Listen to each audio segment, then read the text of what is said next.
Bonjour, je voudrais vous parler des compléments alimentaires à base d'oméga 3. Alors non pas tellement l'aspect santé, mais plutôt l'aspect technique de la production des compléments alimentaires de poissons, car il y a des choses à savoir pour le, qui ont comme conséquence directe le choix d'un bon complément alimentaire, sachant que la plupart des compléments d'oméga 3 ne sont pas naturels mais sont semi-synthétiques. Donc je vais vous expliquer comment éviter les compléments semi-synthétiques, pour ceux que ça intéresse bien sûr. Donc un léger rappel des oméga 3. Donc ce qui nous intéresse dans les oméga 3, c'est ce qu'on appelle EPA et DHA. Donc DHA, rien à voir avec la DHEA. Les autorités sanitaires recommandent 250 mg d'EPA et 250 mg de DHA par jour.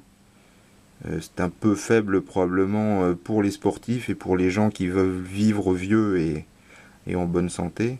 Rappelons que les oméga 3 sont des acides gras essentiels, donc essentiels au bon fonctionnement du système cardiovasculaire, du cerveau.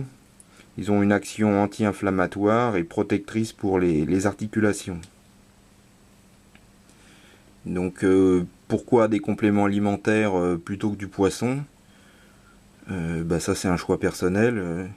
Si on veut atteindre des concentrations plus élevées, ça semble difficile de manger du poisson, d'autant que le poisson est de moins en moins du poisson sauvage et de plus en plus du poisson de pisciculture. Et la pisciculture, on utilise de plus en plus des huiles végétales, donc les poissons s'appauvrissent en EPA et en DHA. Le marché du complément alimentaire oméga 3 a quadruplé en 10 ans, donc il est en pleine expansion. Le problème, c'est que le prix de l'huile de poisson à la tonne, il a doublé dans l'année 2007 et 2008. Donc les compléments alimentaires vont forcément aussi subir une augmentation. Donc pour fabriquer des oméga 3, il y a quatre étapes, donc il faut connaître.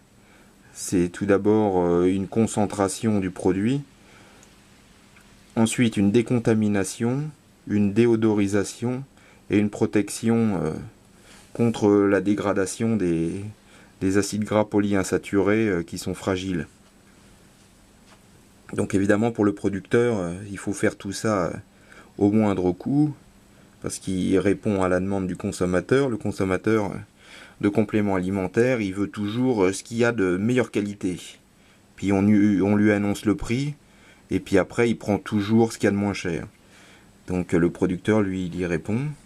Donc il y a des processus qui sont élégants et qui vont donner un produit final naturel et de bonne qualité, et puis des magouilles qui vont donner un produit semi-synthétique et de moins bonne qualité, mais évidemment beaucoup moins cher, donc qui va avoir la faveur du consommateur forcément. Surtout que on lui dit pas au passage si son produit il est naturel ou semi-synthétique. Donc la première chose à faire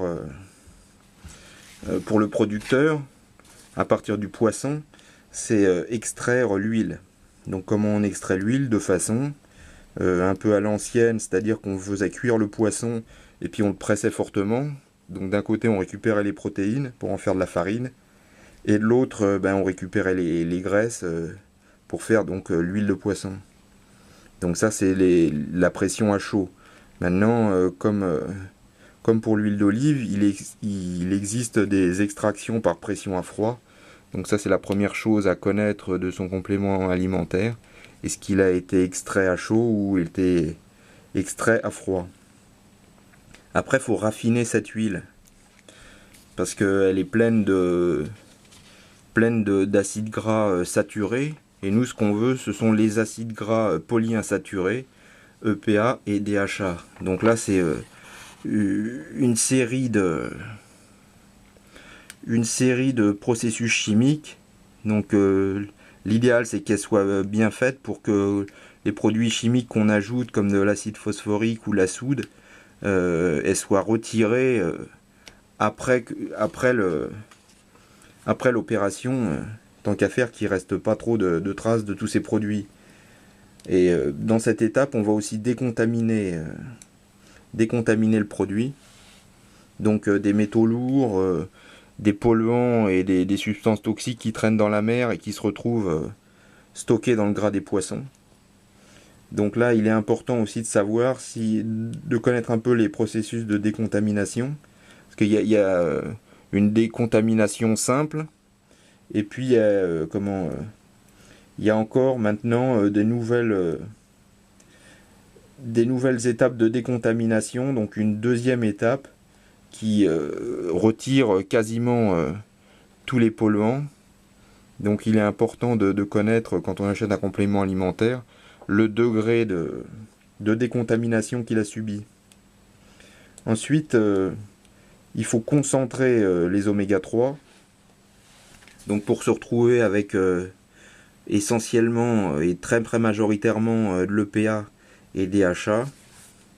Donc là, ce qu'on va faire, c'est que donc EPA et DHA qui sont des triglycérides, c'est-à-dire qu'une molécule de glycérol et attache 3 molécules de graisse.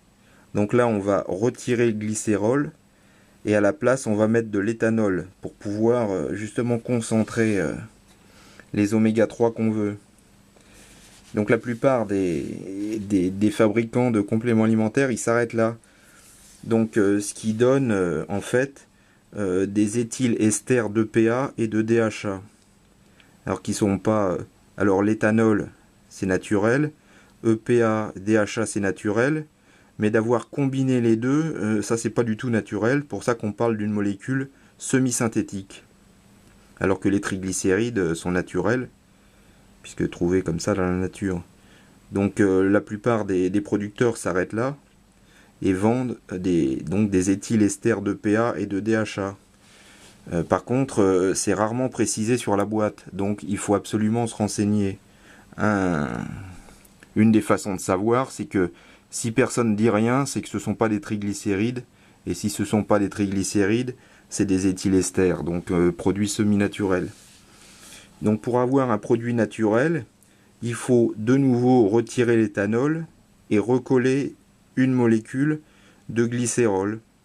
Donc évidemment, qui dit étape supplémentaire, dit coût supplémentaire. Donc le prix du supplément va s'en ressentir. Et donc il faut, quand on achète un complément alimentaire, il faut bien regarder s'il s'agit bien de triglycérides, ou si on vous dit rien du tout, c'est que ce sont des molécules semi-synthétiques. Ensuite, il est bon de savoir si votre supplément il a fait un petit tour en Chine, car malheureusement, les Chinois ne produisent pas beaucoup d'huile de poisson, mais l'huile de poisson qui est produite soit en Amérique, soit en Europe, elle est souvent envoyée en Chine pour être mise dans des capsules, et les capsules ensuite sont renvoyées en Europe et en Amérique pour être vendues comme compléments alimentaires. Donc on sait qu'en Chine, le pire côtoie le meilleur. Donc l'idéal pour un complément alimentaire, c'est qu'il n'ait pas fait un petit tour en Chine. En plus, le voyage c'est long. Donc ça aussi, il faut savoir où a été produit le complément. Donc non seulement la matière première, d'où elle vient, mais aussi où a été faite l'encapsulation. Donc c'est à vous de le demander des garanties à votre marchand de compléments alimentaires. Ensuite, il faut protéger le complément alimentaire dans la capsule. Alors en général, on met par exemple de la vitamine E pour protéger les acides gras polyinsaturés qui sont très instables de l'oxydation. Donc voilà les étapes et ce qu'il faut savoir sur la production d'oméga 3.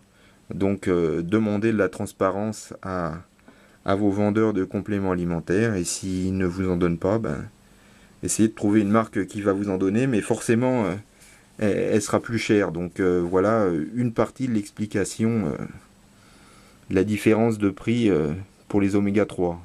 D'une part, la concentration va être plus élevée suivant les marques et moins élevée suivant d'autres. Et est-ce qu'il s'agit d'une forme naturelle ou semi-naturelle, et où a-t-elle été encapsulée. Donc si vous avez aimé cette vidéo, n'oubliez pas mes livres. Donc Michael Gundil, donc aux éditions Vigo, le guide des compléments alimentaires pour maigrir, donc Frédéric Delavier et Michael Gundil, le guide des boosters sexuels, le guide des compléments alimentaires anti-âge, guide des compléments alimentaires pour sportifs, donc édition Vigo, disponible Fnac, Virgin, Amazon, ou vous pouvez le commander dans n'importe quelle librairie. Il suffit de donner le numéro d'ISBN que vous trouverez en cherchant sur Amazon. Vous cherchez soit Gundil, soit Delavier, et vous allez trouver.